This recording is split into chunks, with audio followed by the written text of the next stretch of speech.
Welcome, you guys, to YouTube and Tea Time during the nighttime with Madison and Christine. It's kind of funny that this is the first nighttime YouTube I've done, and I'm going to talk about shadow on this particular one. So let's have fun with that in the nighttime. So, shadow, what is shadow? First of all, I want to do a huge shout out for one of my absolute favorite psychologists. He's not alive today, but his name is Carl Jung. That's Jung, and he speaks right profoundly to what shadow, the unconscious is, and also around dream work, etc. So that's Carl Jung. So a lot of the work that I have studied and embodied around shadow comes from the in-depth psychology, Carl Jung's work, and one of the greatest thinkers of all time. So huge shout out to his work. And so a lot of that topic that I'm speaking will come from that depth that I've absorbed. And shadow, what is shadow? So let's imagine you're looking at the ocean, right? And you're seeing the waves, the top of it, what you can see. Right now, I'm speaking more to unconscious, and then we'll go to shadow. And then what's underneath of that ocean, all of the creatures, etc. That's the unconscious, right? The stuff we don't see. So the work is to look at the unconscious in order to get conscious. And shadow is that part of us that often is hidden. It's maybe the secret we're holding. It's the parts of us that may play out through body symptoms, through relational symptoms. Shadow is far as a more extreme example comes through in affairs. It'll come through aggression. We watch shadow play out on this planet in a very huge way right now. We're watching the whole narcissistic personality disorder play out in a big way, as we all know in the political world. And we see that in all different forms in Hollywood and media and all of that. And in that, what we see is, for instance, in the political world, there's that aggression, there's hate. And what happens in the narcissistic realm, which is part of shadow, is a person becomes so self-absorbed that they don't even have empathy anymore. And this can most often comes from a really severe history of abuse, torture, all of those things. Not one excuse for that behavior, however. Some of our greatest, most incredible leaders come from the worst torture and abuses and have chosen to utilize that for greatness. So shadow is a place where things are hidden. It's that animal in you that's been caged somewhere. And then it'll play out through addictions. It'll play out through, if we look at the classic religious role in the Catholic Church, when the priest is sexually abusing the child. We see it play out in so many different ways. You know, in movies, there's a new show out called The Teacher, who is having a relationship with a student.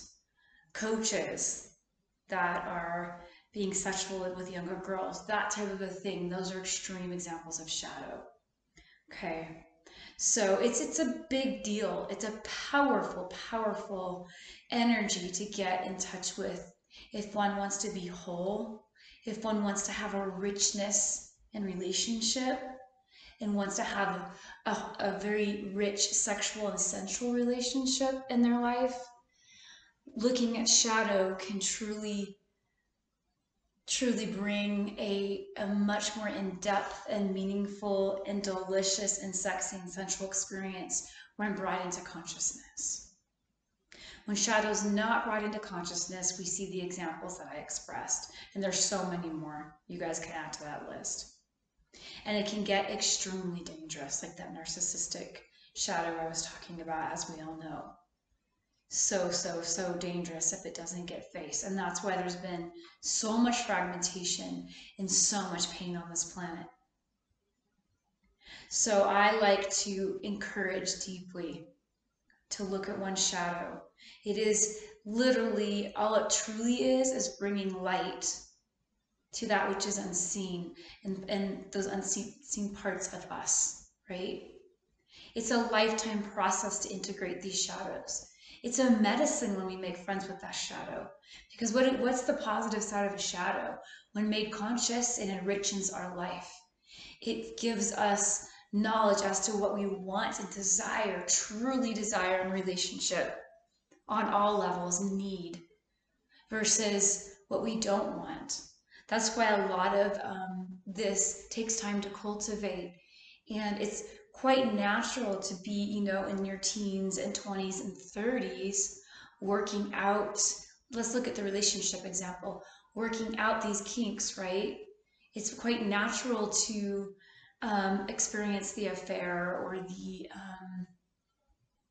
anything behind the back or whatever as a learning into one's integrity, as a learning what one wants, doesn't want, which is why it seems that middle age is more of a anchoring time where people can commit more once they've done their journeys, right, in dark nights of the soul.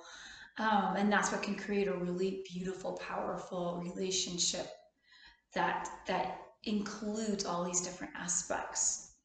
That's if you're someone interested in that conscious, sexy, sensual experience. The other stuff, you guys, just can turn to havoc, and it can really hurt families and partners and other people. And I speak humbly because I have made my own mistakes.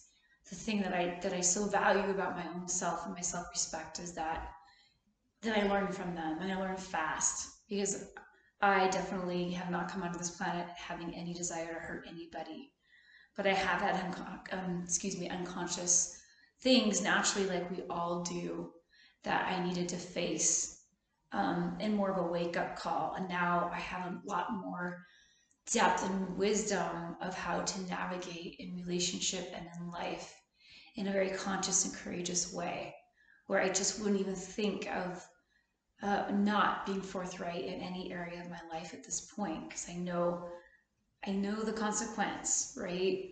So anyone listening to this that has a history of having their mistakes, their affairs, their whatever, it's like there is just no judgment here. This is a place where let's just shed light. Let's let those parts be seen, and let's learn from them so we don't repeat them, right?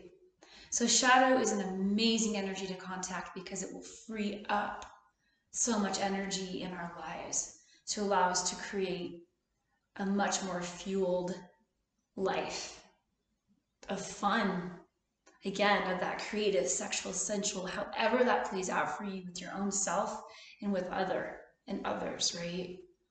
So shadow, let's look at some ways we can uncover that. What is something in your life, and this may not pertain to you at all, maybe you worked this stuff out in a huge way. Where is there a secret in your life that you're holding? Again, no judgment. What are you doing when nobody's looking? What is your fantasy? What are your fantasies? Fantasies are really awesome. I remember, gosh, about 7, 8 years ago when I started just writing. I called it my novel. And I just started writing about a relationship, a feminine relationship. And I was unmasking some very repressed energies in me. And it was so profound and powerful for me to contact those. And in that writing, I was able to bring those energies to myself and break a lot of shame coming from a religious background, being a pastor's kid. Oh my God, anyone listening that comes from the religious world where, you can't have sex till you get married, you know what I'm talking about. And even if you haven't, we're influenced by that in society and the archetypal world and all of that, the ancestral world, that all plays itself out and affects our DNA. So I believe we're all unwinding our own experiences, right? So fantasy, when put into writing or into creativity, can be so healing and medicinal. Just again, bringing it into the light. Notice what things you love to watch. What are you watching maybe that you don't tell anyone you're watching, or what are you reading. These things give information about yourself, that shadow, that animal that's hungry. When we feed that, it's like giving love to a missing child, missing parts of ourselves, you guys. Often the shadow that we can be so afraid of, once we really bring that in, can be the greatest medicine, and it will give you way more than you can imagine. It's just taking it, looking at it, and then empowering yourself with it. So what in your life has a need to be heard? Maybe you just could put that in a journal. This fantasy or this thought that just keeps playing out. There's nothing wrong with anything you're thinking, wanting, and desiring.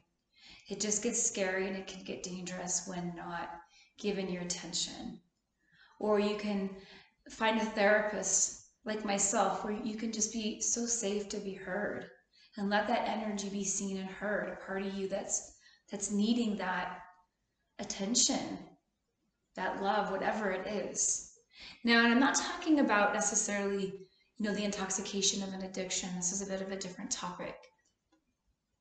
But again, addiction gives us a lot of information about what creative part of the self isn't getting attention.